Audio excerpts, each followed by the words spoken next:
le roi de rois. Oh, nous te louons, nous te louons, Jésus, nous te louons, nous te louons. Hey, nous te louons, Jésus, nous te louons, nous te louons. Oh, nous te louons, Jésus, nous te louons, au roi de rois.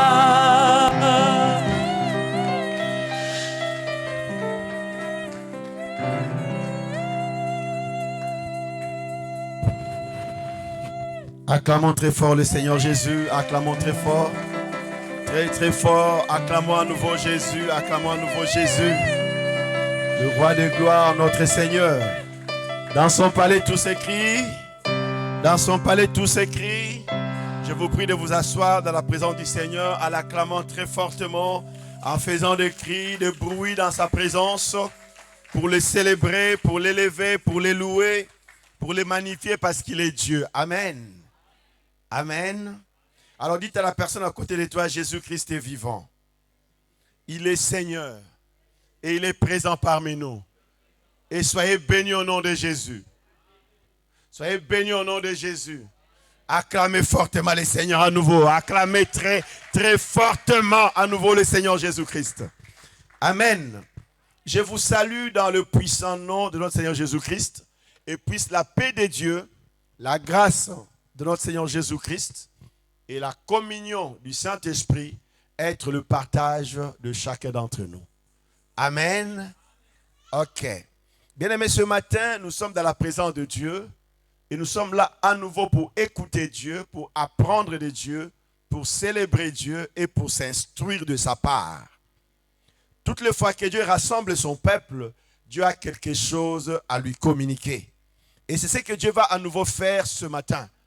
Nous venons pour écouter et apprendre. Et la Bible nous dit que toute écriture est inspirée de Dieu dans le but de nous éduquer, dans le but de nous instruire. À la fin de l'éducation et de l'instruction que la parole ou l'écriture nous donne, c'est que nous soyons devenus conformes à Dieu. Que nous soyons prompts à vivre la vie que Dieu veut que nous vivions. Mais ce matin, toujours dans le cadre de la parole de Dieu et de l'instruction que la Bible nous donne, je vais nous instruire par le Saint-Esprit dans le sujet la libération de l'homme intérieur par le renouvellement de l'intelligence.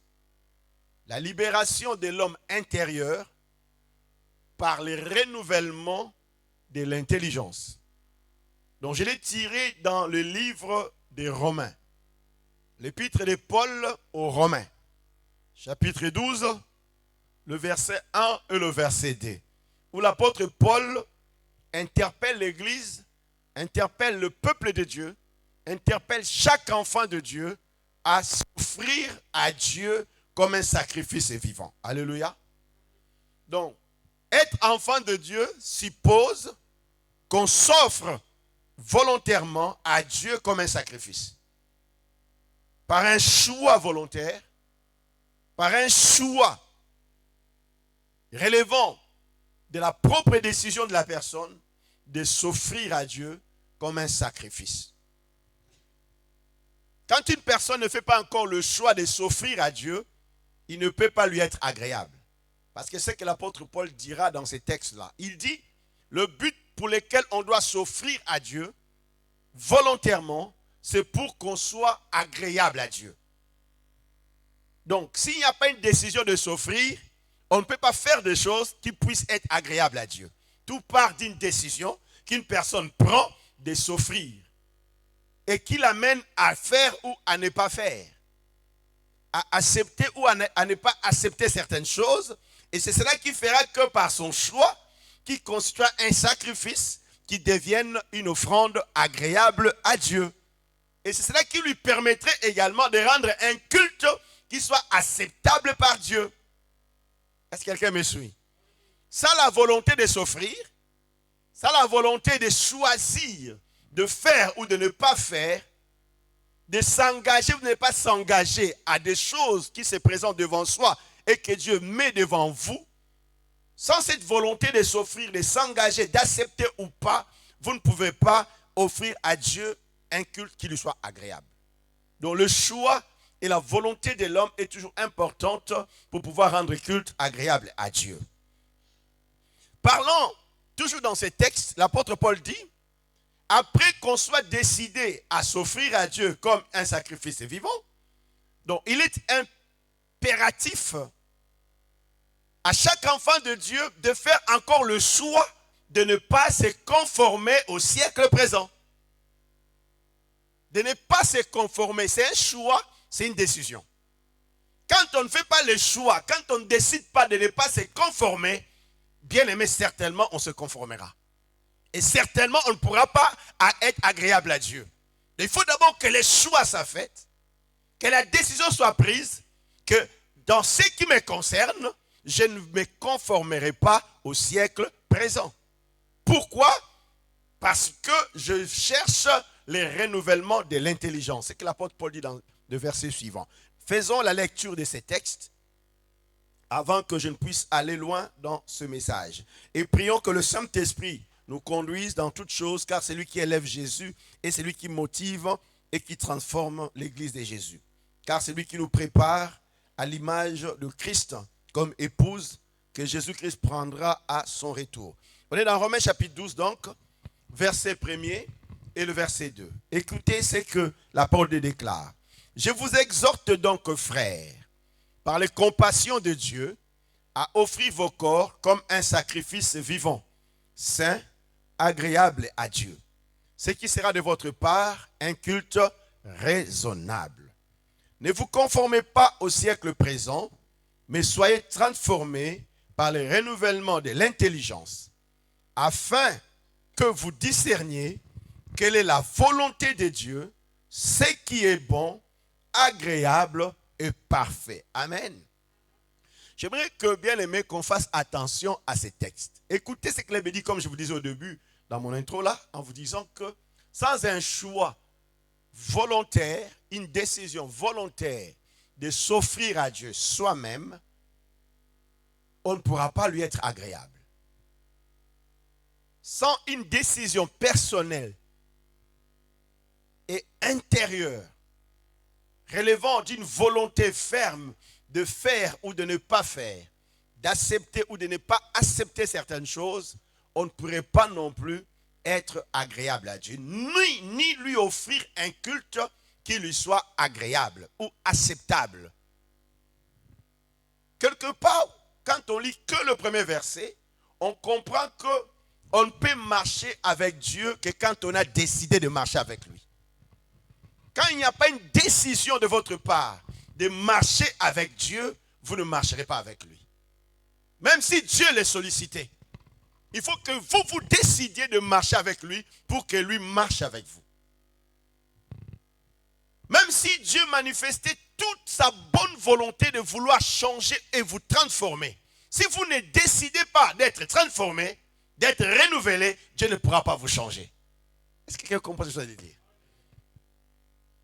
Malgré toute sa puissance de vous empêcher de faire ou de ne pas faire une chose, si vous ne décidez pas de faire ou de ne pas le faire, Dieu ne pourra pas non plus faire quelque chose dans votre vie. Donc, il faut de part que, pour qu'il y ait un changement, pour qu'il y ait une libération, vous puissiez le décider aussi. Est-ce que quelqu'un me comprend? Donc Dieu n'enfreint pas la décision de l'homme. Dieu respecte ta décision, quand bien même il peut ne pas être d'accord avec ce que toi tu décides de faire ou de ne pas faire.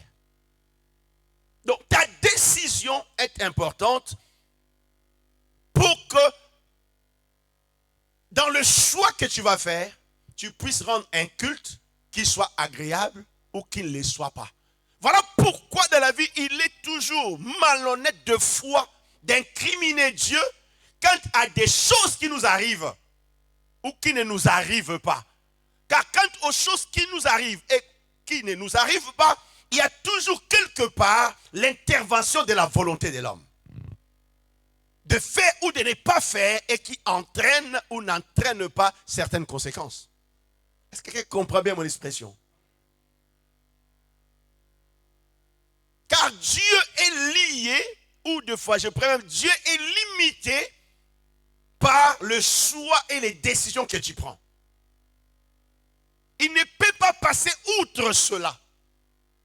Voilà pourquoi Paul va dire aux chrétiens, la première des choses, c'est de décider de s'offrir volontairement à Dieu. S'offrir. S'offrir, c'est se mettre totalement à la disposition et à la merci de quelqu'un d'autre. Être chrétien, c'est se mettre volontairement à la merci de Dieu. Et dire, Seigneur, tu as le plein pouvoir de décider sur ma vie. Et même quand tu décideras sur les choses qui ne me plaisent pas, je me soumets à cela parce que je t'appartiens. Alléluia.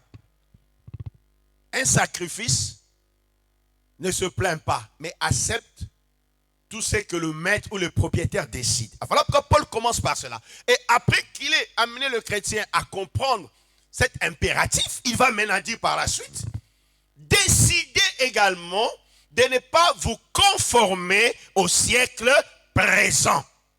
Il parle d'un siècle et il dit le siècle présent. Avant d'aller plus loin, je vais me limiter d'abord par cette phrase, cette première partie dont l'apôtre Paul parle. Il dit le siècle présent. Alors quand l'apôtre Paul parle du siècle présent, de quel temps est-ce que l'apôtre Paul parle? Il parle de la chute d'Adam jusqu'à nos jours. C'est ça le siècle présent dont parle l'apôtre Paul. Le siècle dont parle l'apôtre Paul, ce n'est pas une période de 100 ans ou je ne sais de combien de temps. Mais il parle de la période de la chute d'Adam jusqu'à nos jours. C'est-à-dire jusqu'à l'avènement de Jésus. Nous sommes dans le siècle présent. Est-ce que quelqu'un me saisit? Nous sommes dans le siècle présent, c'est-à-dire le siècle présent, donc ici l'apôtre explique, c'est la période de la chute de l'homme. La période dans laquelle le diable a le contrôle sur toute l'humanité. Car il faudrait bien que vous compreniez une chose. Depuis la chute d'Adam, la Bible dit, le monde entier est sous la domination du diable. Vous comprenez ça? Depuis la chute d'Adam. Je veux qu'en tant que chrétien aujourd'hui tu comprennes pour que tu expérimentes la libération de ton être intérieur. L'homme nouveau, créé en Jésus-Christ au fond de nous. Et que nous avons reçu par la foi en acceptant Jésus comme notre Seigneur et Sauveur. Car n'oubliez pas, bien que nous sommes sauvés, nous sommes encore dans le monde. Même si nous ne sommes pas du monde, mais nous vivons dans le monde. Ce qui veut dire que si on ne fait pas attention, nous serons encore entraînés, emportés par les systèmes du siècle présent. Alors que nous devions ne pas être emportés par le système du siècle présent. Est-ce que quelqu'un me saisit? Parce que beaucoup de chrétiens, des fois, se trompent. Ils pensent que, puisqu'ils ont accepté Jésus-Christ, c'est fini, ils sont sauvés, oui, certainement. Mais ils se laissent encore entraîner par le train de ce monde.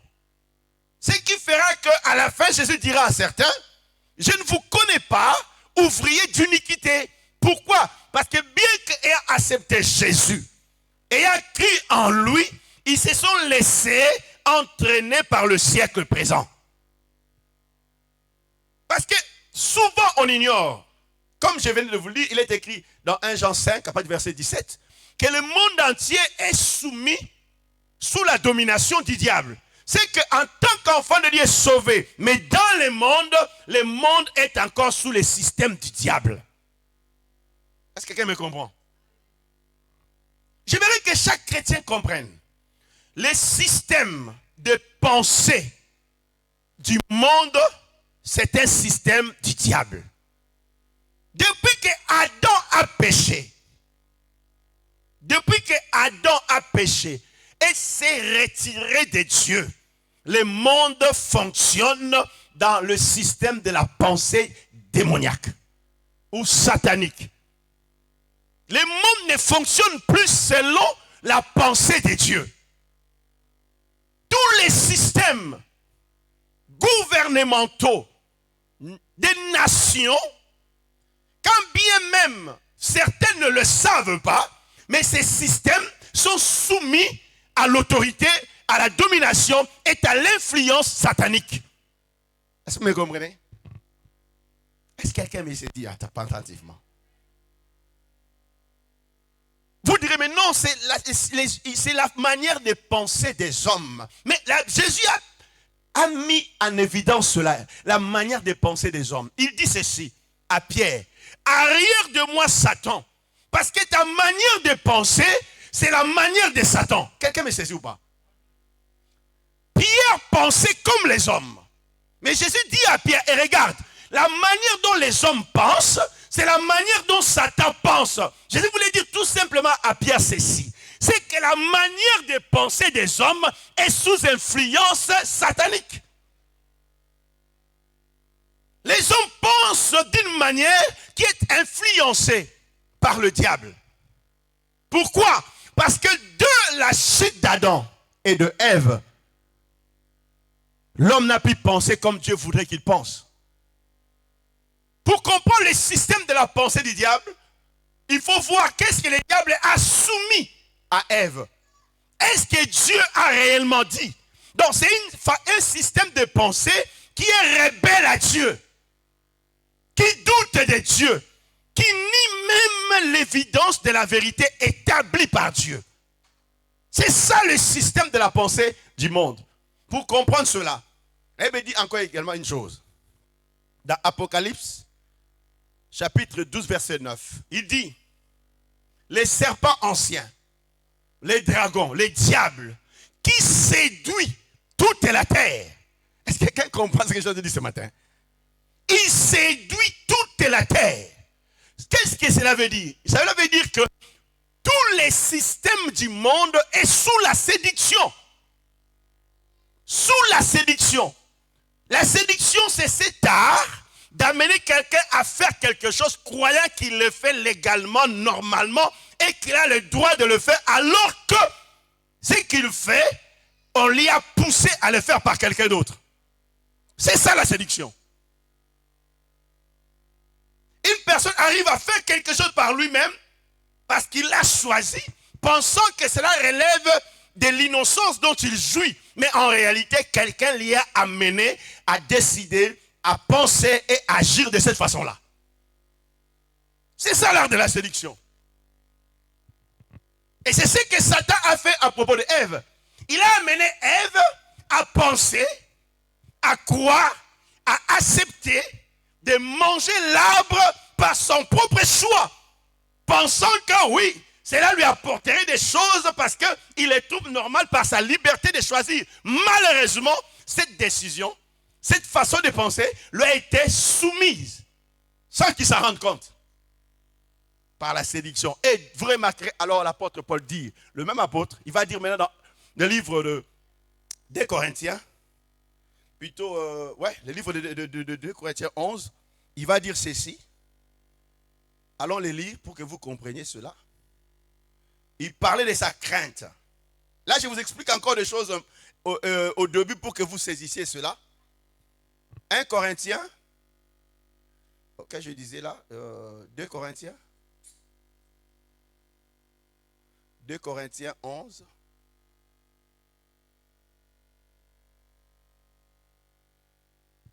Voilà, 2 Corinthiens 11, verset 3. Écoutez ce que l'apôtre Paul dit. Il dit ceci. Toutefois, de même que le serpent séduisit Ève par sa ruse, je crains que vos pensées, il dit vos pensées, ne se corrompent et ne se détournent de la simplicité à l'égard de Christ. Et quand il parle de la pensée, il fait allusion à quoi? Au raisonnement. Il fait allusion à quoi? À l'intelligence. Alléluia. Il dit, je crains que de même que le diable séduisit Ève par sa ruse. Allez bien définir le mot ruse, vous comprendrez.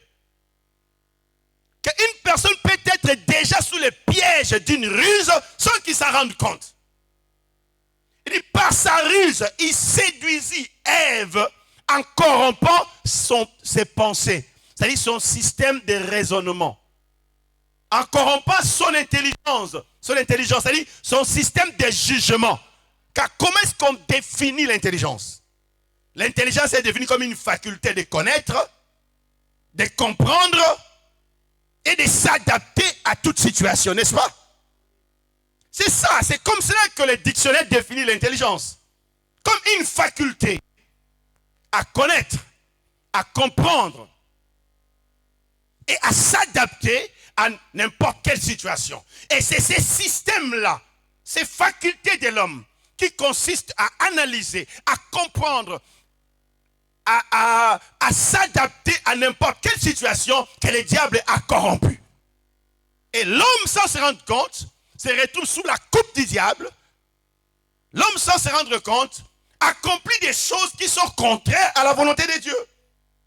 Et pensant qu'il peut jouir de ces choses, mais en réalité, il exécute la volonté de quelqu'un.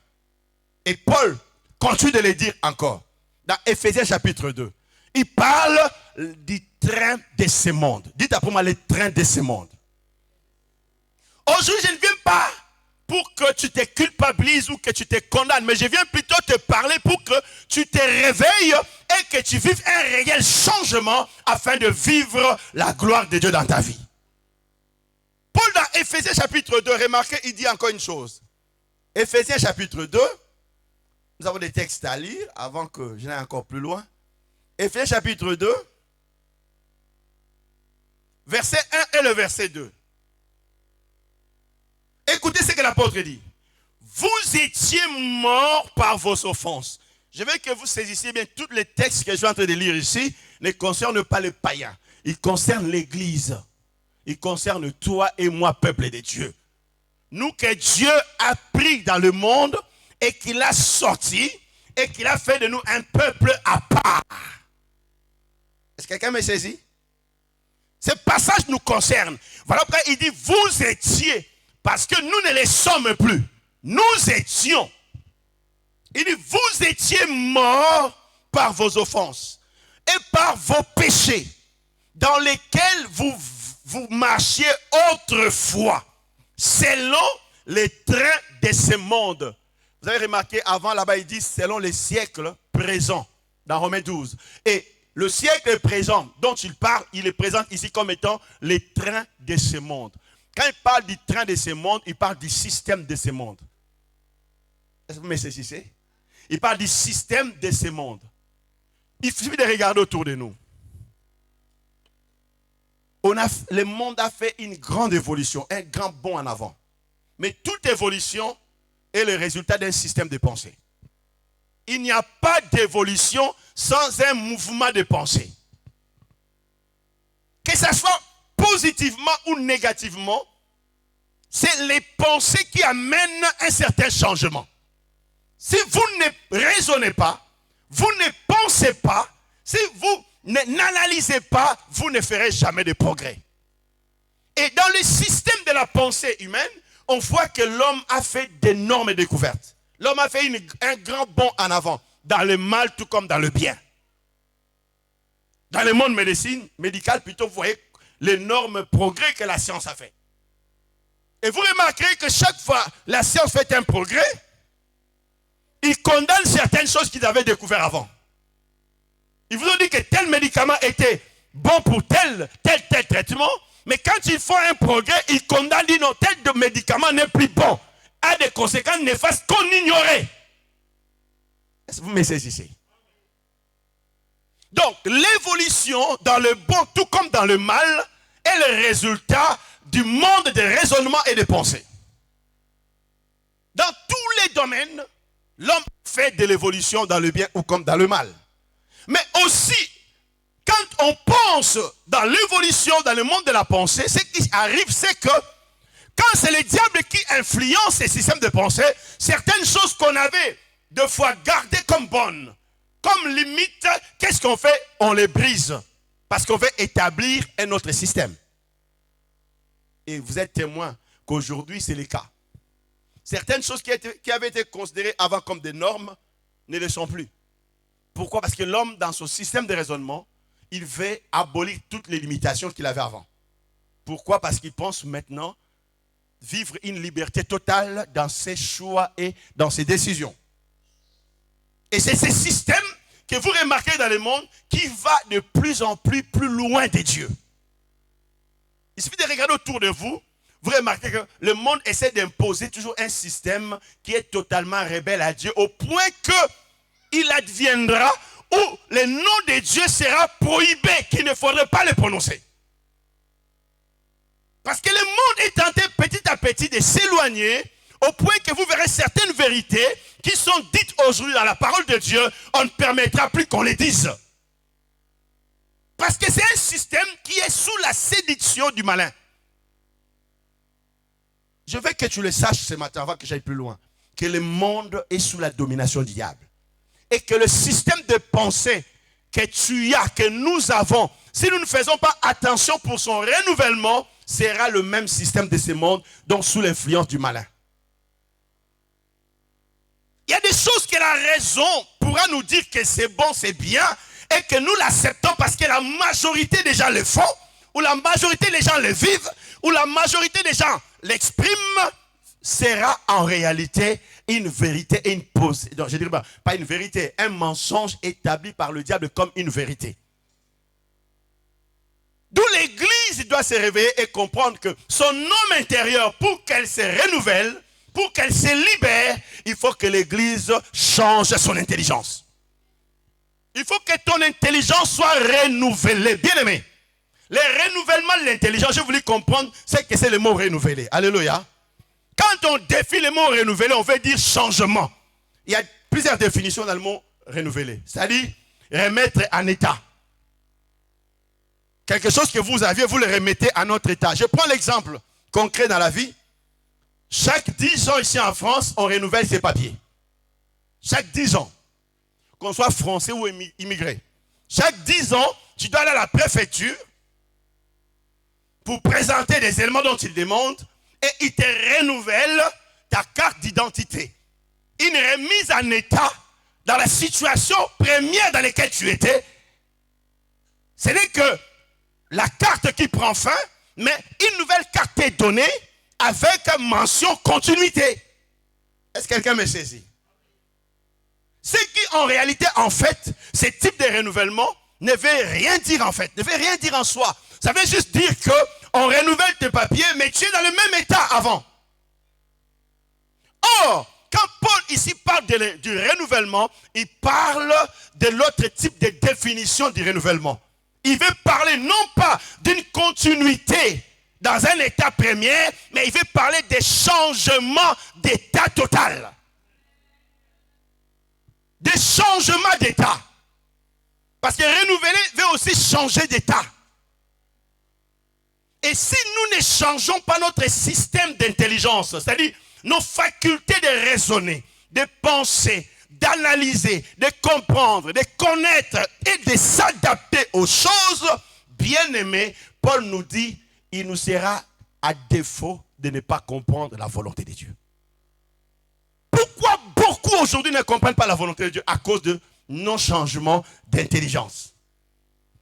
Non-changement des facultés de comprendre, d'analyser, de connaître et de s'adapter aux situations. S'il n'y a pas changement d'intelligence, s'il n'y a pas changement de la manière de penser dans ta vie, bien aimé, tu ne connaîtras jamais la volonté de Dieu. C'est ça qui fait obstacle aujourd'hui à beaucoup d'enfants de Dieu. Et qui n'arrivent pas à saisir la volonté de Dieu dans leur vie. Et ce que Dieu attend d'eux, et que leur homme intérieur est encore enchaîné en eux, c'est parce qu'il n'y a pas changement d'intelligence dans leur vie. Ils pensent encore comme le monde pense. Ils sont encore, bien que membres dans l'église, mais dans le train de ce monde. Ils sont encore même bien que membres de l'église, mais sous autorité et sous influence du diable. Pourquoi? Parce que l'entourage dans lequel ils sont, les gens avec qui ils sont sous influence du système du monde et eux aussi se conforment à cela. Il n'y a pas de changement. Bien aimé, si ton intelligence ne change pas, Je ne te dis pas de te mettre à jour. Dieu n'a pas besoin que tu te mettes à jour. Dieu a besoin de tout réinitialiser en toi. Est-ce que quelqu'un me saisit? Il faut que tout en toi soit réinitialisé. Jésus ne vient pas pour nous mettre à jour. Jésus vient pour nous réinitialiser à l'état premier dans lequel Dieu nous avait créés. Mais pour que cela n'arrive, il faut que notre système de pensée commence à changer d'abord. Il y a beaucoup de gens qui sont devenus chrétiens, mais leur être intérieur ne s'exprime pas parce qu'ils sont encore dans le système de pensée de ce monde. Leur intelligence n'est pas encore renouvelée. Après, ils disent, non, je ne comprends pas la volonté de Dieu. Qu'est-ce que Dieu veut réellement pour moi? C'est simple, je vous dis. Une personne qui accepte Jésus et qui décide que Dieu change son intelligence, comprend facilement la volonté de Dieu dans sa vie. Qu'est-ce que Dieu veut de moi et qu'est-ce que Dieu attend de moi? Parce que c'est si simple. Les gens, des fois, cherchent la volonté de Dieu alors que la volonté de Dieu est évidente devant leurs yeux. Qu'est-ce donc que la volonté de Dieu? La volonté de Dieu est que tu sois d'abord sauvé. Et que tu te mettes à son service. Et que tu te sépares du monde en offrant à Dieu tes membres comme instrument de la justice. Et que tu ne sois plus rebelle à Dieu. La volonté de Dieu est que tu comprennes que les décisions qu'il prenne, ou qu'il prend plutôt, les règles qu'il établit sont les règles qui sont les meilleures pour ta vie. Alléluia. Et que tu n'as pas à les discuter, tu as juste à les comprendre, à les accepter et à les appliquer, et tu vivras les conséquences de sa faveur et de ses bénédictions par la suite. Mais les gens se disent, je ne comprends pas. Pourquoi? Parce qu'ils ne veulent pas recevoir le système de la pensée de Dieu. Les problèmes souvent pour les enfants de Dieu et qui n'arrivent pas à vivre la libération de l'homme intérieur, c'est parce qu'ils acceptent les conditions, ils acceptent les règles, ils acceptent les normes des endroits où ils s'établissent. Quand bien même, ils savent que ce ne sont pas des normes que Dieu décide pour eux. Pourquoi? Parce que l'homme dans sa nature aime plaire aux autres, au lieu de chercher à plaire à Dieu. Parce que dans les systèmes de la pensée satanique, consiste à vouloir plaire aux autres, mais à ne pas plaire à Dieu. Or, dans les systèmes de la pensée de Dieu, l'homme doit chercher en premier à plaire à Dieu avant de plaire aux autres. Quelqu'un m'a saisi ce matin? Je vais vous dire, bien aimé, quand vous cherchez toujours la reconnaissance des autres, l'appréciation des autres, la considération des autres, vous ne saurez jamais comprendre la volonté d'y plaire à Dieu. Et vous serez facilement sous la séduction du diable. Voilà pourquoi Paul avait dit ceci dans Galates, je crois, 1:10. Il dit, je cherche une chose, non pas à plaire aux hommes, mais à plaire à Dieu. Bien, mais je vais vous donner un secret. Si vous cherchez à plaire à Dieu plutôt qu'aux hommes dans votre vie, même les personnes qui vont vous considérer comme méchants aujourd'hui ou mauvais aujourd'hui, demain ils vous admireront parce que Dieu aura à vous justifier et à vous distinguer. Mais si vous cherchez à plaire aux hommes, vous ferez des choses que vous n'êtes pas appelés à faire et vous serez dans le système du monde. Et quand Dieu viendra pour rendre des récompenses à ceux qui lui auraient été fidèles, vous serez couverts de honte. Parce que n'oubliez pas qu'une personne à qui vous chercherez à plaire aujourd'hui peut vous décevoir demain. Mais si vous cherchez de tout votre cœur à plaire à Dieu dans les systèmes de la pensée de Dieu, ce qui arrivera que Dieu, lui, ne vous trahira jamais et ne vous abandonnera jamais. Voilà pourquoi pour que votre homme nouveau se renouvelle, vous devez d'abord faire le choix de changer votre système de pensée. Et comprendre que le système de ce monde est un système séduit, conduit, poussé par le malin. Regarde ton frère, regarde ta soeur. Dis-lui, décide de changer ton intelligence. Arrête de penser comme tout le monde. Arrête de raisonner comme tout le monde. Arrête de suivre tout le monde. Alléluia. Alléluia. Et je dois parler et enseigner ce matin. Dieu te veut différent. Dieu te veut libre à l'image de Jésus. Dieu te veut totalement épanoui, jouissant de ces diverses grâces, mais tu t'en prives toi-même parce que tu ne veux pas être réinitialisé dans ton système de pensée. Parce que tu n'as pas bien mis les priorités dans ta vie. Dans ta vie, tes priorités, c'est quoi? Me satisfaire, satisfaire ceux qui sont autour de moi, mais ta priorité n'est pas satisfaire Dieu. Or, bien aimé, si tu cherches dans ta vie comme priorité à satisfaire Dieu et à ne pas te satisfaire, ni satisfaire ceux qui sont autour de toi, bien aimé, les gens trouveront toujours un jour que tu avais raison. Et Dieu sera glorifié. Et tu ne tomberas pas dans le système de ce monde. Tu ne suivras pas le train de ce monde. Je vous dirai encore une chose. Dans le train de ce monde, il est dit, d'abord moi, ensuite les autres, et Dieu en dernier. Alors que dans le système de Dieu, d'abord Dieu, ensuite les autres, et enfin moi. Voilà pourquoi Jésus avait dit, si quelqu'un ne renonce pas à lui-même, ne porte pas sa croix, il ne peut pas être mon disciple. Renoncez d'abord, porter la croix et suivre Jésus. Et Jésus avait dit, si quelqu'un n'aime pas ou ne m'aime pas plus que son père, plus que sa mère, plus que sa femme, plus que ses enfants, plus que sa belle-mère, plus que son beau-père, il ne peut pas être mon disciple. Or, les systèmes de ce monde plairent d'abord. Je vais fermer ma bouche.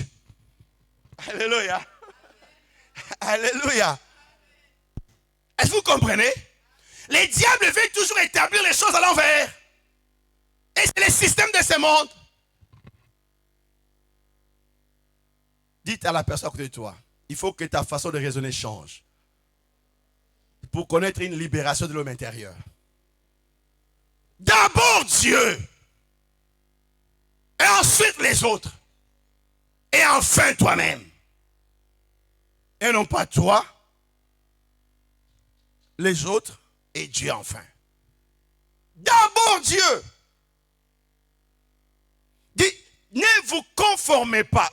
La volonté de Dieu est si lointaine pour beaucoup parce qu'ils ne pensent pas comme Dieu voudrait qu'ils pensent. Et certains se disent, mais comment est-ce que je peux avoir les pensées de Dieu? Comment est-ce que je peux avoir les pensées de Dieu? Comment est-ce que je peux être renouvelé dans mes pensées? C'est si simple que ça. Mais permettez-moi de vous dire d'abord où se trouve votre vrai blocage et où est-ce qu'il y a le vrai combat dans votre vie. Le vrai combat dans la vie de l'homme qui l'empêche de se libérer, le vrai combat se passe au niveau des raisonnements et au niveau des pensées. Écoutez ce que la Bible nous dit. Dans le livre de 1 Corinthiens, 2 Corinthiens plutôt, chapitre 10. Allons-y dans 2 Corinthiens chapitre 10. 2 Corinthiens chapitre 10. Attendez-moi que je cherche ce passage.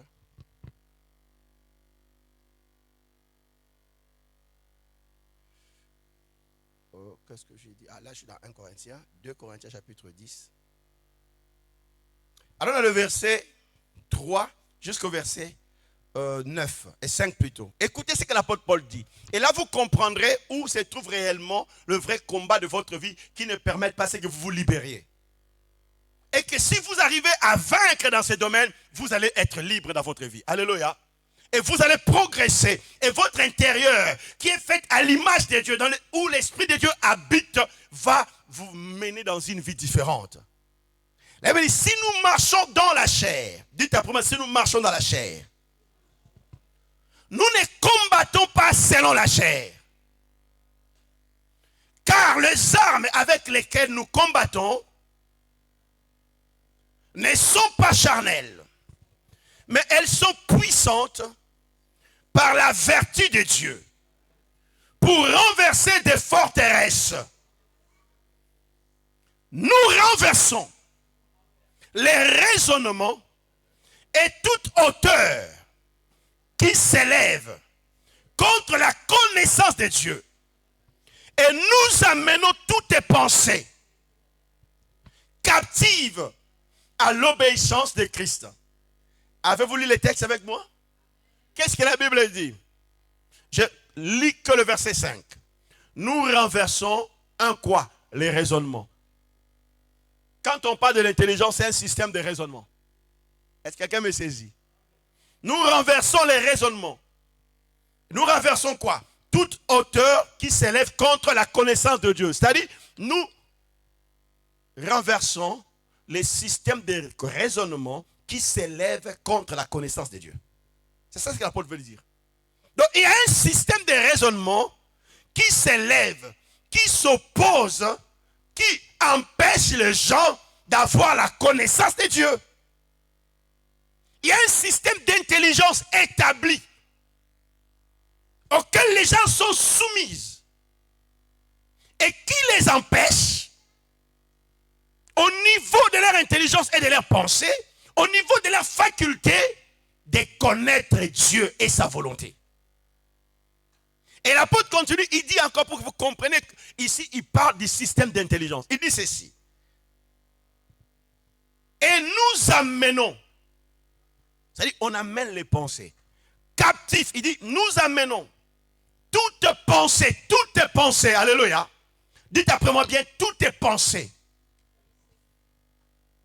Or, vous comprenez, je l'ai dit tout à l'heure, que dans les systèmes d'intelligence, c'est la manière de penser, la manière de raisonner qui te permettent de connaître, d'apprendre ou comprendre et même de s'adapter à toute situation. Et Paul dit, tous ces systèmes de pensée-là, nous l'amenons captif, c'est-à-dire nous amenons l'intelligence qui était anti-Dieu, captive pour les soumettre à la connaissance de Jésus, à l'obéissance de Christ. Donc les systèmes du monde dans son intelligence et dans sa façon de penser est désobéissant à Dieu. Est-ce que quelqu'un me comprend? Et comprends que toutes les fois où tu te lèves pour désobéir à Dieu, tu es sous les systèmes du monde et des raisonnements du monde. Et sous l'influence du diable. Parce qu'il est désobéissant à Dieu. Mais si réellement Jésus change ton mécanisme de pensée, tu remarqueras que la première chose qui va toujours se présenter à toi, c'est de chercher à obéir à Christ. Et ce, n'en déplaise aux gens qui ne voudraient pas obéir à Christ. Toi, ton système, ton mécanisme sera fait de manière à ce que j'obéis à Christ.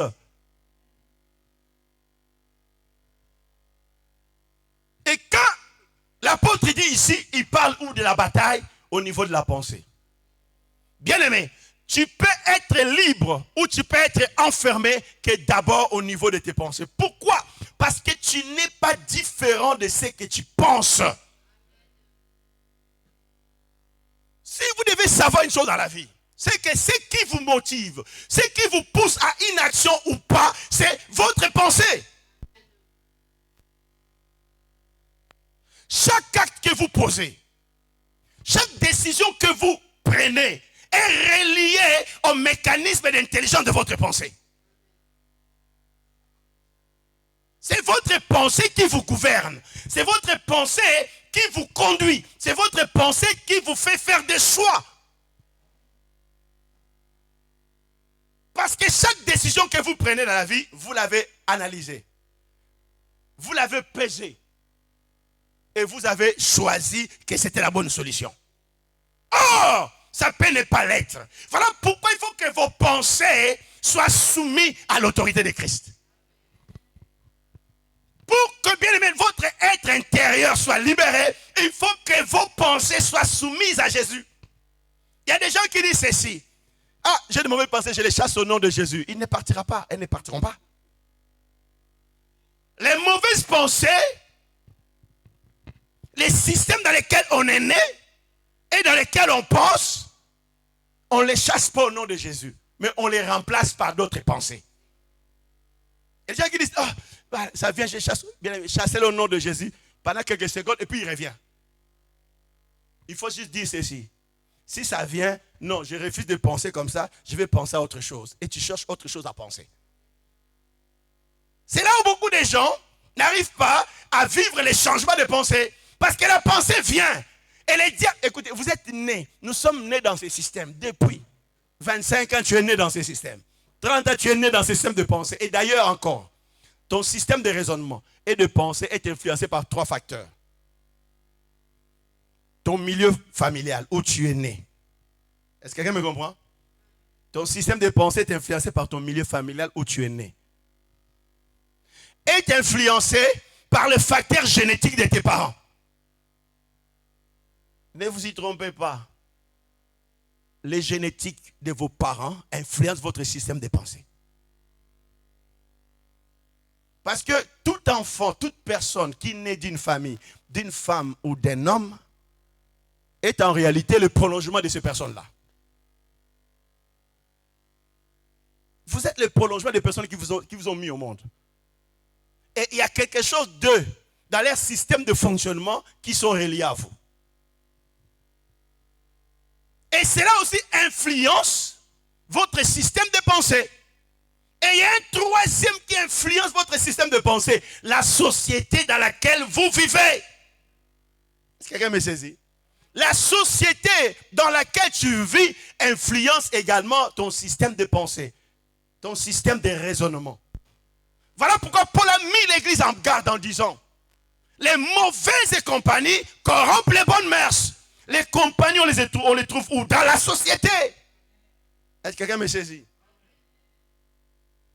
N'oubliez pas que vous êtes venu dans une société où il y avait déjà des gens qui ont pensé avant vous. Et l'homme de par nature ne copie que ce que les autres ont fait avant lui. Pourquoi est-ce qu'un enfant de départ, il cherche un repère? Il cherche à voir qui est son père. Parce qu'il voit à son père un repère. Un repère par qui il doit orienter sa façon de penser. Et remarquez d'abord, souvent vraiment que les parents, les enfants qui ont bien observé et regardé leur père, des fois ils copient la façon de penser, de faire de leur père. Et les enfants qui n'ont pas eu de père, mais qui ne voient que de mère, ils copient à 100% ou même à 90% la manière de faire de leur mère. Parce que ça les influence pendant les premières années de leur vie. Et ensuite, il y a l'influence de la société où ils vivent, où ils trouvent également des repères, soit dans les professeurs, dans les enseignants, mais aujourd'hui, soit dans les nets. Parce qu'il y a plusieurs enseignants aujourd'hui au niveau des nets. Même ceux qui ne devaient pas enseigner, ils sont devenus des enseignants. Je ne parle pas des enseignants de la parole de Dieu, les enseignants des choses de la société. Est-ce que quelqu'un me suit? Et comme ils cherchent des repères, et si les repères de base n'étaient pas bonnes, ils développent leur système de raisonnement par les influenceurs, par les personnes de coach, ou par quoi? Par des personnes influentes.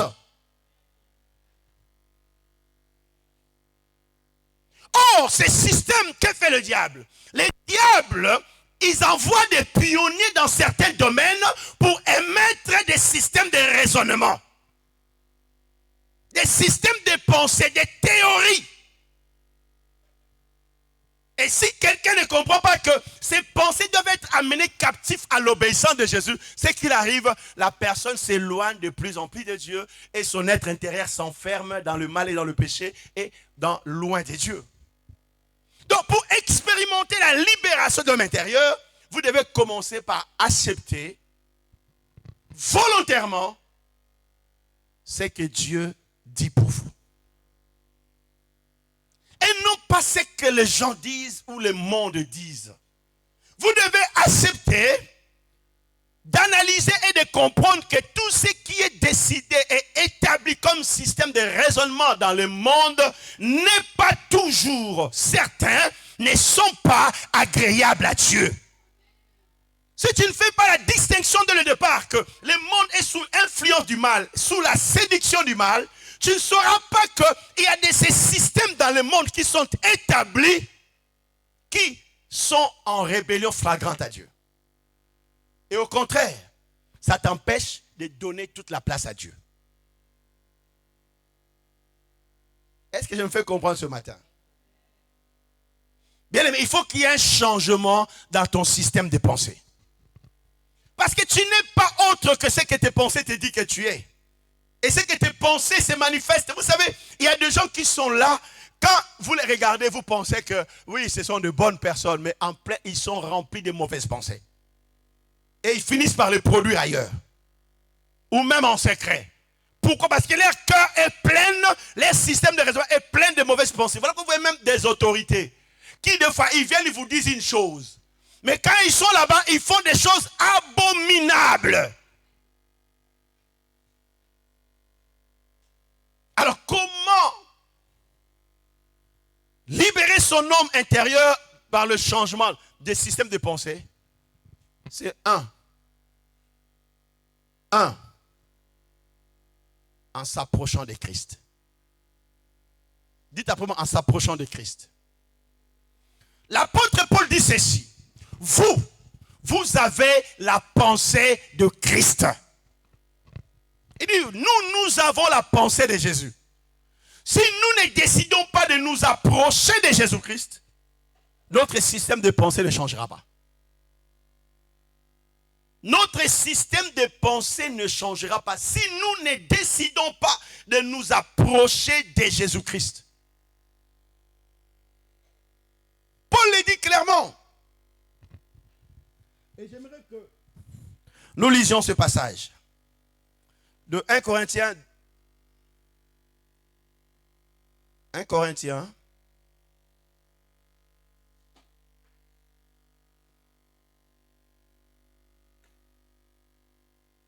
Chapitre 2, verset 16.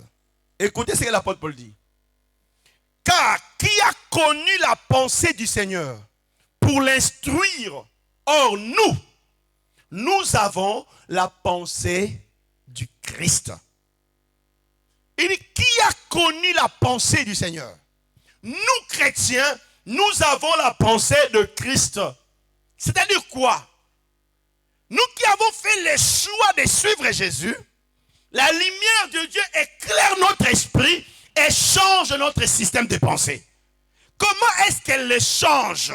Et comment est-ce qu'on s'approche de Christ? On s'approche de Christ, par la décision de les suivre. Alléluia. La décision de les suivre.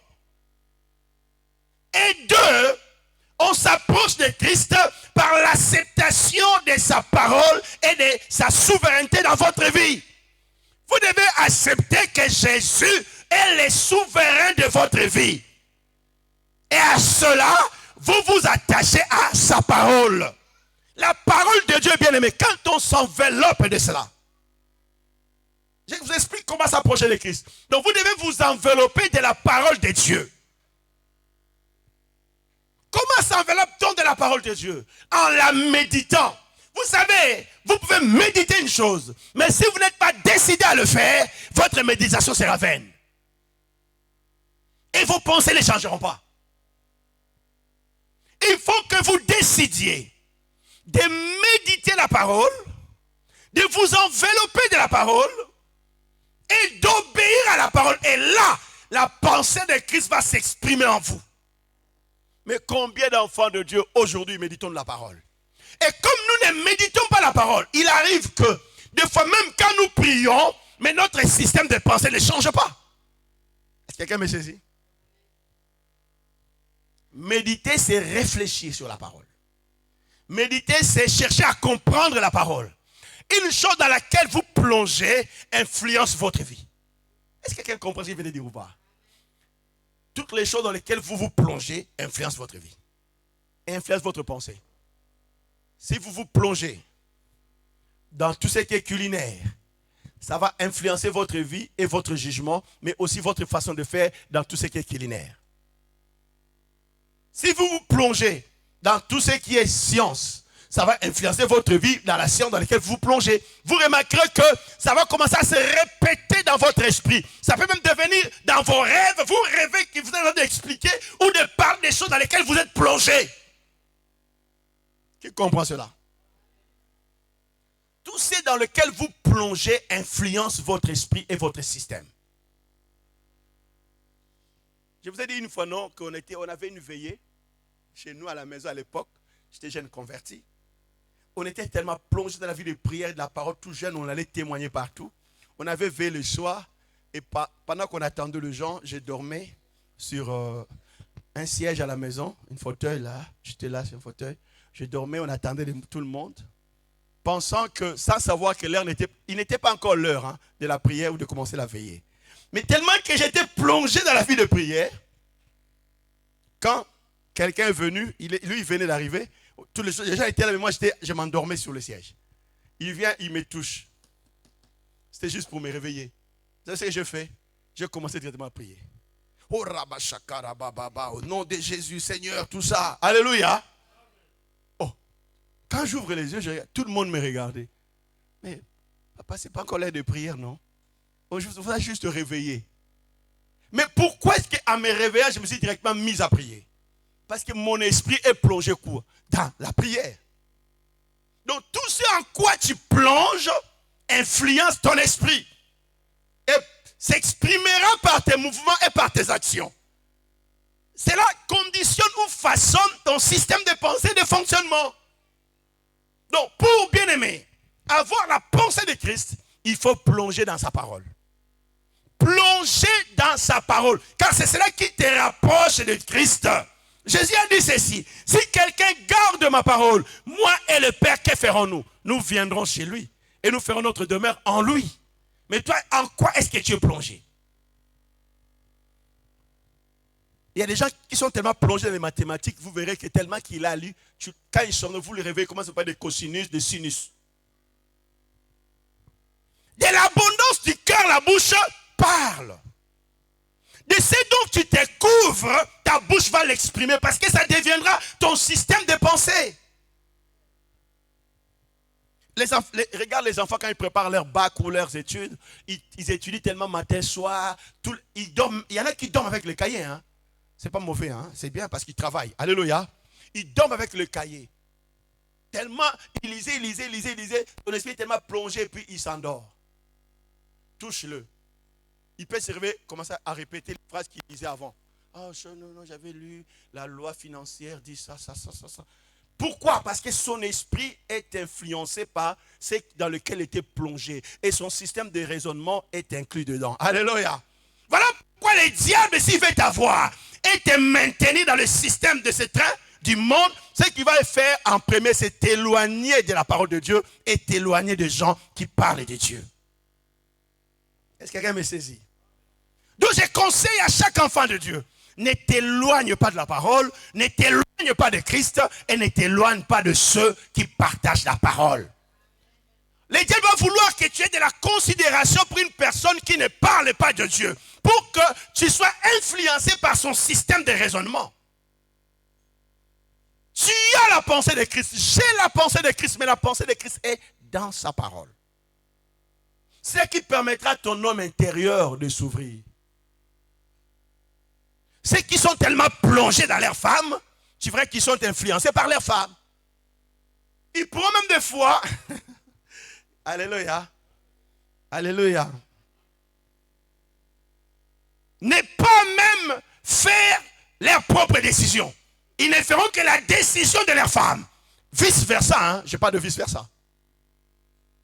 Vous verrez que même un bon trait de caractère dont il fait preuve et dont il sait que c'est bon pour lui, il n'arrive pas à le faire parce que ce en quoi il est plongé l'oblige à faire autre chose. Est-ce que quelqu'un me suit? Celui qui a le pouvoir sur vos pensées, votre intelligence, il a le pouvoir sur vous. Voilà pourquoi nous amenons les pensées captives. Parce que votre intelligence est régie par vos pensées. Ne laissez pas n'importe qui prendre le contrôle de vos pensées. Laissez Jésus prendre le contrôle de vos pensées. Une femme dont l'homme a pris le contrôle de ses pensées, il est lié. Ou elle est liée. Pareil, un homme dont une femme a pris le contrôle de ses pensées, elle est liée. Pourquoi? Parce que maintenant, elle ne pense, elle ne parle qu'en fonction de la personne qui a en main son système de pensée. Et quand une personne sait qu'il a le contrôle sur vos pensées, c'est dangereux. Hein? Est-ce que vous me comprenez? Parce qu'il peut vous amener et vous contrôler comme il veut. Voilà pourquoi il dit tout système d'intelligence, nous l'amenons captif à Christ. Donc pour vivre la pensée de Christ et libérer votre être intérieur et vivre la vie de Dieu et être meilleur, mais par-dessus tout comprendre la volonté de Dieu, il faut que vous pensiez comme Dieu veut que vous pensiez, non pas comme le monde. Mais où aurez-vous cette pensée? C'est dans la Bible, bien-aimés. Quand on vous prêche, quand vous écoutez, les gens vous diront, oh non, ils exagèrent. Ils n'exagèrent pas. Parce qu'eux, ils pensent comme le monde. Quand vous pensez comme Dieu, vous vous soumettrez, vous comprendrez et vous accepterez cela. Parce que vous dites, c'est cela notre système de pensée. Le système qui est anti-Dieu vous dira, vous allez enrichir ces gens-là. Vous allez là-bas, vous devenez leurs esclaves. Vous ne devenez esclaves de personne, mais vous devenez esclaves de Jésus-Christ. Dans le système de pensée de Dieu, c'est qu'on devient esclave de Jésus. Et quand on devient esclave de Jésus, on n'est plus limité par qui que ce soit. On est libre pour penser que tout est possible à celui qui croit. Dites après moi, tout est possible à celui qui croit. Dans les systèmes de ce monde, on vous dira que vous ne pouvez pas croire. Bien aimé, il faut juste travailler. Mais dans le système de Dieu, il est ceci. Croyez, travaillez, Dieu vous apportera son soutien. Mais dans les systèmes, on dit, laissez ces histoires de Dieu là. Est-ce que Dieu viendra descendre le pain? Dieu ne fera pas tomber la main du ciel, c'est vrai. Mais Dieu dit, quand vous me mettez devant et vous allez travailler, moi je bénirai votre pain. Mais dans le système, négligez vos prières là-bas. Vous êtes tout le temps là, veillez, priez. Vous pensez que Dieu va faire tomber les choses du ciel? Ce temps-là est déjà fini. Dieu ne fait pas tomber des choses du ciel, mais Dieu a semé en nous des choses. Il nous dit, écoutez, pour que ces choses-là se manifestent, mettez-moi au devant. Et quand vous irez travailler, moi je ferai que votre être soit libéré. Bien-aimé, votre système de pensée doit changer dans la vie. Le monde va vous mettre des barrières. Parce que le monde vous dira, c'est difficile ici. Écoutez, dans le système, pour traverser cette épreuve, pour traverser cette étape, il faut se vendre. Ça, c'est dans le système du monde. Dans la vie, pour arriver à tel stade, c'est difficile, mais avec votre intelligence. Mais il faut qu'on vous pistonne. Mais la personne qui doit vous pistonner a droit de cuissage. Alléluia. Vous comprenez le droit de cuissage, hein? A droit de cuissage. Que beaucoup de gens ne l'ont pas fait au niveau des universités ou au niveau, c'est pas des affaires, de bureaux, tout ça. Parce que le chef, il rêve tellement d'une promotion, il ne compte plus sur ses compétences. Il dit peut-être mes compétences ne me serviront pas vraiment. Il faut que, il ait droit. Ça, c'est le système du monde. Quelqu'un ne me comprend pas. Mais celui qui ne pense pas comme le monde dira ceci. Dieu est celui qui donne des compétences. Si on ne tient pas compte de mes compétences, je sais que Dieu est capable d'influencer le cœur. Alors je me réfugierai en Dieu, je refuserai la promotion, je compterai sur Dieu et Dieu va influencer le cœur à ma faveur. Car la Bible dit si quelqu'un est agréable à Dieu, Dieu va même disposer le cœur de ses ennemis en sa faveur. Si Dieu ne dispose pas le cœur de tes ennemis en ta faveur, c'est que tu lui es pas encore agréable. Est-ce que quelqu'un me comprend? Est-ce que j'ai bien parlé? Voilà pourquoi ne te limite pas. Le monde te dira non, c'est ça là, le système. Vous arrivez dans certains endroits, vous verrez qu'il y a toujours un manager. Hein? Un manager, quand je dis manager, ça dit quelqu'un qui lui, il vient, il vous explique vraiment le système. Il n'est pas mandaté par les responsables. Mais comme lui, il est passé par là et qu'il a fait les mêmes choses, il vous amène déjà dans le même passé comme manager. Écoutez, ici, les choses sont difficiles. Hein? Vous devez savoir que pour avoir ça, il faut faire ça, il faut faire ça, il faut faire ça. Et les choses qu'il vous dit, c'est le système du monde. Or, peut-être c'est le diable qui l'a mandaté pour vous conduire déjà ainsi. Pour vous mettre en conditionnement. Dites conditionnement. Car il est facile de mettre un homme en conditionnement. Hein?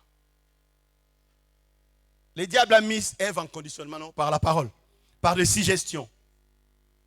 C'est comme ça qu'on met l'homme, une personne en conditionnement, par des suggestions malice. Pourquoi? Parce qu'on veut modifier son système de pensée. Les informations modifient les systèmes de pensée. On peut vous bombarder d'une information qui n'est pas bonne, qui n'est pas vraie, mais à force de l'entendre, vous finissez par l'accepter que c'est la meilleure des solutions. Alors que ce n'est pas la meilleure. Voilà pourquoi Jésus dit, Paul dit plutôt, changez votre intelligence. Changez votre intelligence. Il faut toujours être aux aguets autour de moi. Ah, le monde est sous la domination du malin. Oui. Le monde est sous la séduction du mal. Ces systèmes de pensée cadrent avec la parole de Dieu ou pas? Parce que moi, j'ai la pensée de Christ. Et là, vous verrez que Dieu va vous libérer. Parce que laisse-moi vous dire, si vous n'acceptez pas la façon de penser de Christ qui dit que tout est possible à celui qui croit, vous aurez beaucoup de limitations dans la vie. Et non seulement ça, vous penserez comme pense le monde. Aujourd'hui, je vais vous dire une chose vraie. Il y a des gens qui travaillent le matin, qui travaillent le soir, et ils ne peuvent pas aller prier. Est-ce pourtant ils sont devenus riches? Même quand ils sont devenus riches. Est-ce pourtant qu'ils ont tous leurs besoins satisfaits? Il y a des gens qui travaillent le matin, qui travaillent le soir, mais ils sont toujours bourrés de dettes. Parce que le monde leur dit, c'est écoutez, il faut travailler dur, travailler dur. Moi, je vais vous dire une autre chose. Travailler trop dur, c'est aussi le signe d'une malédiction. Est-ce que quelqu'un me comprend ou pas? Il faut travailler. Mais travailler dur, trop dur, c'est une malédiction. Parce que Dieu avait dit ceci à l'homme. Quand il maudit la terre, il dit ceci. C'est à la sueur de ton front que tu gagneras ton pain. Je ne dis pas qu'il ne faut pas travailler dur. Hein. Est-ce que quelqu'un me saisit bien? Parce que le travail doit être diligent. Et on doit travailler comme il faut. Amen. Mais si ton travail, tu es tellement plongé, ça commence à te priver ta vie de famille. Quelqu'un me suit? Commence à te priver ta vie de famille. Commence à te priver ta femme ou ton mari. Commence à te priver tes enfants. Commence à te priver la joie de servir Dieu. Sache que c'est une malédiction. Est-ce que quelqu'un me comprend bien? Pourquoi c'est une malédiction? Parce qu'il n'y a plus la faveur de Dieu sur toi. Parce que là où il y a la faveur de Dieu, Dieu bénit le travail qu'on fait là. Et nous apprend à nous contenter de ce qu'il nous donne. Et il nous ouvre des portes pour que réellement nous puissions en jouir. Beaucoup dans les systèmes du monde, pourquoi est-ce que beaucoup de gens n'ont pas le temps pour Dieu? Parce qu'il veut que quand il a une maison, que sa maison soit directement comme la maison de l'autre. Que directement il est la voiture de l'autre. Parce que dans les systèmes du diable, il veut nous amener dans la concurrence et dans la comparaison. Or, dans le système de Dieu, il veut nous amener à regarder Christ pour avoir sa pensée et être conduit à son image. Et à prier les uns pour les autres. Vous savez, si nous prions réellement les uns pour les autres, il n'y aura ni comparaison, il n'y aura ni compétition et il n'y aura ni jalousie. Parce que quand on prie pour l'autre afin qu'il progresse, l'autre quand tu prieras pour que tu progresses, toi aussi tu progresseras. Dites encore avant de terminer à la personne de toi. Change ton intelligence.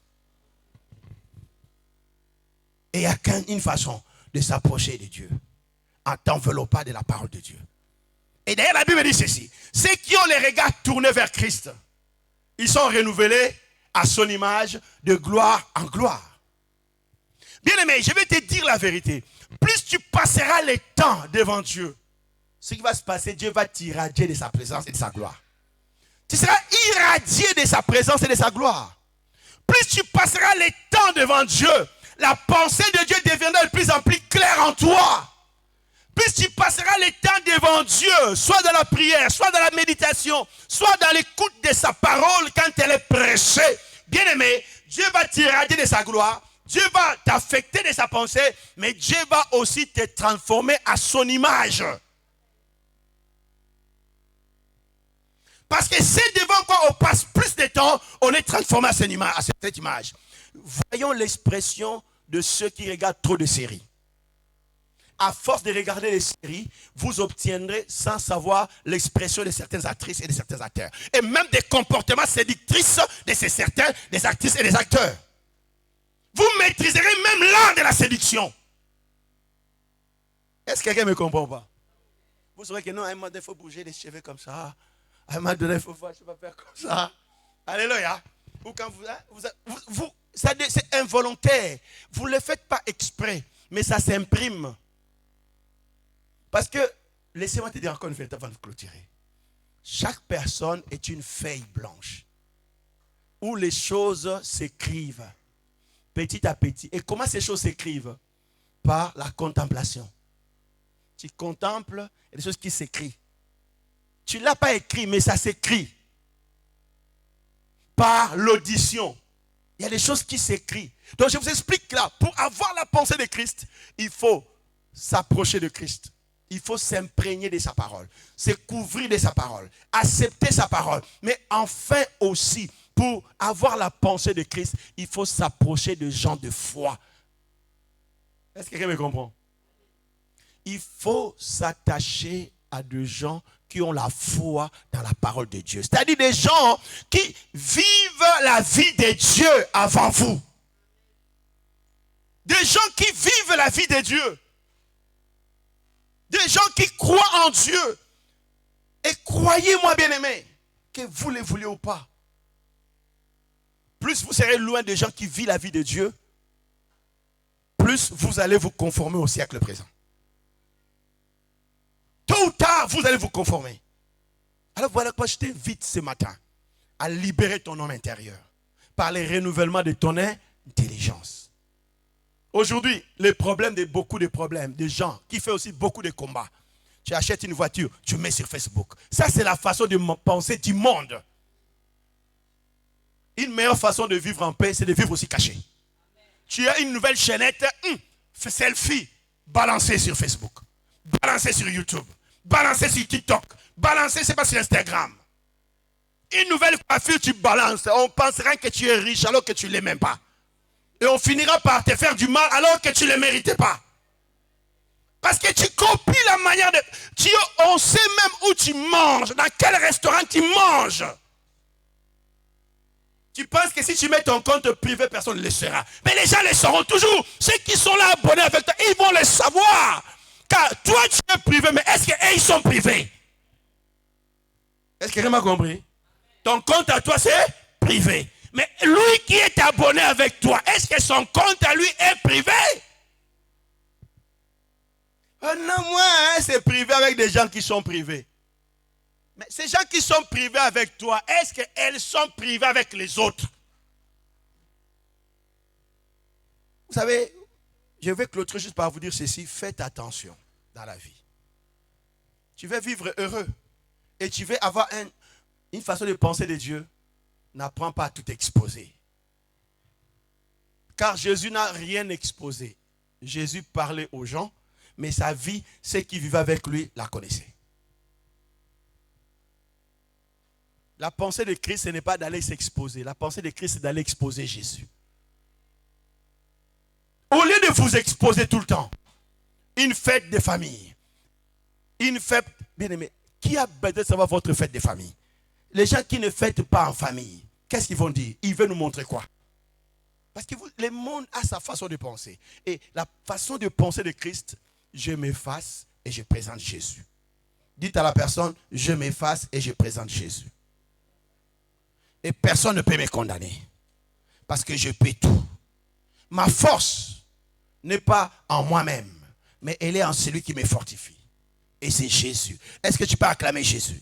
Il n'y a pas de renouvellement de l'intelligence. Il n'y a pas de libération de l'homme intérieur si ton système de pensée ne change pas. Si ton système de pensée que tu as acquis dans ta maison, tu as acquis dans ton milieu ne change pas, il n'y aura pas de changement. Voilà pourquoi même dans nos églises de foi, je clôturerai, je vous dis juste ça, que vous voyez que les gens ne veulent pas l'évolution. Pourquoi? Parce qu'ils sont cantonnés dans un système qu'ils ont acquis et qui n'est pas de Dieu. Parce que le diable leur a dit, avec Dieu c'est comme ceci, comme cela. Or, ce n'est jamais le cas. Notre Dieu est le Dieu du progrès. Dites, Dieu est le Dieu du progrès. Mais selon Christ et pour la gloire de Christ. Est-ce que tu peux fermer tes yeux et prier? Et dire, Seigneur, je ne vais être limité par rien ni par personne. Mais je veux que mon système de pensée soit le système de Christ qui élève Jésus, qui glorifie Jésus et qui m'amène dans la plénitude de la réussite de la vie. Commence à prier le Seigneur. Commence à prier le Seigneur. Commence à prier le Seigneur. Prie le Seigneur. Parce qu'il faut que ton homme intérieur soit libéré. L'homme nouveau créé selon Dieu qui nous est dans Colossiens chapitre 3. L'homme nouveau créé selon Dieu doit se libérer. Mais il ne peut pas se libérer si tes pensées ne le sont pas. Si tes pensées ne le sont pas, il ne pourra pas être libéré, cet homme intérieur. Parce qu'il est limité, il est contenu par ton système de pensée. Il est retenu par le système de pensée de ce monde qui dit que non, pour réussir, il faut juste se marier. Qui dit que pour avoir des affaires, il faut certains éléments. Or, la Bible nous dit, il faut d'abord croire et t'engager. Mais prie Dieu pour qu'il change. Je ne te demande pas qu'il modifie, mais qu'il change. La modification n'est pas le changement. Le changement, c'est total. On programme autre chose à la place. Demande à Dieu de changer ton système de pensée. Ton système de pensée, que Dieu le change. Ton système d'intelligence et de raisonnement. Combien de fois tu t'es rendu compte que tu raisonnes de fois comme ces gens-là qui accusent et qui insultent Dieu et ses serviteurs? Il faut que tu ne raisonnes pas comme eux. Combien de fois tu t'es rendu compte que dans la vie tu n'arrives pas à faire certaines choses parce que tu raisonnes comme les autres? Or, tu dois raisonner en vainqueur, en conquérant. Tu dois raisonner en vainqueur, en conquérant. Parce que Jésus est en toi. Tu vas raisonner en capacité et non pas en médiocrité. Tu dois raisonner dans les ouvertures et dans la grandeur. Parce que l'Esprit de Dieu est en toi. Tu es l'image de Dieu. Et l'image de Dieu est appelée à dominer. Tu dois dominer. Non, les limitations du monde ne sont pas tes limitations ni le mien. Libère tes pensées et pense comme Christ. Dis-toi toujours, que ferait Jésus dans pareille situation? Comment penserait Jésus? Jésus abandonnerait ou pas? Jésus s'engagerait ou pas? N'oublie pas que tu as un appui, c'est Jésus. Nous avons un appui, le Saint-Esprit. Voilà pourquoi il faut que nos pensées soient libérées. Et accepter d'être différents. Accepter de faire les choses que les autres n'ont pas fait. De s'engager là où les autres ont échoué. Parce que ce n'est pas parce qu'ils ont échoué que c'est une loi. Ce n'est pas une loi, l'échec. Oh Seigneur, aide-nous à avoir l'intelligence renouvelée, complètement transformée, pour que nous arrivions à croire et à vivre au-delà des limites humaines. Aide-nous, Jésus, Père, à voir la pensée de Jésus, étant transformé à ton image. Nous comprenons que, Seigneur, nous ne sommes pas là pour nous afficher, mais nous sommes là pour afficher Jésus. Et que nous sommes là pour manifester la gloire du Père. Et que dans ce monde, rien ne pourra nous retenir pour faire les affaires, pour réussir dans la vie, pour devenir grand. Parce que, Seigneur, tu nous as créés pour la grandeur. Aide-nous, Jésus. Aide-nous, Père. Dans le nom puissant de Jésus, je prie. Est-ce qu'on peut dire Amen et acclamer le Seigneur? Acclame le Seigneur très fort. Acclame le Seigneur très très fort. Acclame le Seigneur. Acclame, acclame, acclame, acclame, acclame. Sois renouvelé. Bien, mais si tu ne changes pas tes pensées, tu vas voir une chose. On te dira que cette chose-là, ce n'est pas possible et tu vas croire ça.